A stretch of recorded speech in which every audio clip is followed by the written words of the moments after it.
Welcome back sa ating mga balitang basketball. Pagkatapos na matalo laban sa Spurs ay opisyal na ngahong natanggal sa playoff contention itong Milwaukee Bucks. Hindi na nga rin po sila makakapasok sa play-in bracket mga idol.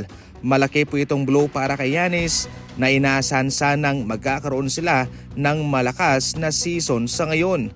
Kinuha ba naman nila si Miles Turner galing sa Indiana Pacers? Doon pa lang ay malaking boost na sana iyon sa kanilang pupunan. Ang pangyayaring ito ay magkakaroon po ng malaking factor sa kanyang gagawing desisyon sa kanyang hinaharap.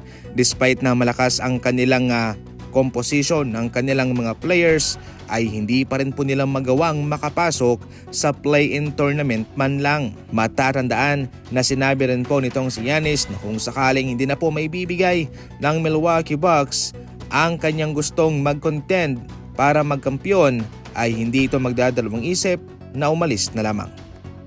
Samantala, isa po itong magandang balita para sa Golden State Warriors. Seth Curry, Quinton Post ay na-upgrade na bilang questionable sa kanilang laban kontra Denver Nuggets. Matagal pong nagpagaling itong si Seth Curry sa kanyang karamdaman na sciatica, samantalang itong si Quinton Post ay mayroong issue. Gayunpaman, kakailanganin ng Golden State Warriors ang kanilang serbisyo dahil hindi po basta-basta ang kanilang makakalaban. Denver Nuggets po ito mga idol, at kailangan po nila ang panalong ito para sila ay manatili sa play-in bracket.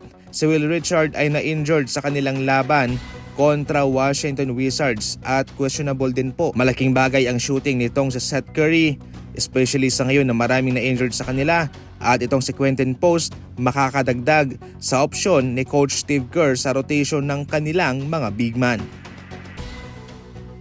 Sa ating huling balita naman, inaasahan na magkakasundo ang kampo ni James Harden at ang kampo ng Cleveland Cavaliers patungkol sa 2-year deal, 75 million extension sa summer o sa off-season. Walang naging problema sa chemistry ang Cavaliers kay James Harden, especially kay Donovan Mitchell. Despite na mga ball-dominant player ang mga ito, sa unang laban pa lang ay nagpakita po ng positibong koneksyon ang dalawang ito. Ngayon po ang Cavaliers ay nasa pang-apat na posisyon, at dahil din po kay James Harden ay magkakaroon sila ng isang kalakasan sa playoff na maibibigay ng pagiging veterano nitong si James Harden, especially mga idol sa kanyang mga naging experience na sa playoff. Kaya malaking bagay po yan sa kanila na magkaroon sila ng isang scorer maliban pa kay Donovan Mitchell. Sa ngayon mga idol, ayon pa sa mga usap-usapan, ay mukhang dito na tatapusin ni James Harden ang kanyang career sa Cleveland Cavaliers. Napakabait na tao nitong si James Harden.